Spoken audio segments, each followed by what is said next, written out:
হ্যাঁ বন্ধুগণ, আমি আবারও পড়ছি নতুন একটা বাংলা রোস্ট ভিডিও নিয়ে। চলো ভিডিওটা শুরু করা যাক। তার আগে ভিডিওটা ভালো লাগলে লাইক, কমেন্ট, শেয়ার, সাবস্ক্রাইব করে দিও। চলো লেটস গো।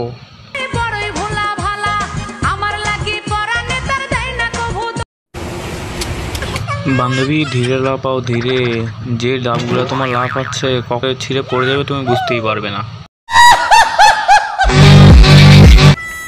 দুর্গা পুজোয় আমি মাস্ক পরে বেরোবো, যে আমাকে চিনতে পারবে তাকে আমি 500 চেনা টাকা আমার বয়ে গেছে। এবার পুজোয় আমি আমার পদে মেশিন ঘুরে বেড়াবো, যে আমাকে চিনতে পারবে তাকে আমি 1000 টাকা দেবো।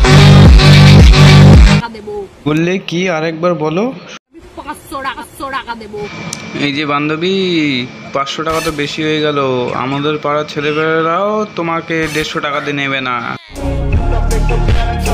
এটা হচ্ছে দুর্গাপুজোর তুমি অফার। কালকে সকাল থেকে পেট ক্লিয়ার হয়নি তোমার, ওই জন্য অফার ছিল। শোনা বান্ধবী, আমার পেট ক্লিয়ার হয়নি, একদম মুখটা একদম শুকিয়ে গেছে। বান্ধবী তুমি এর জন্য অফার করছো, তোমার পেট ক্লিয়ার হয়নি, অশ্বহাগা ধরে গেছে।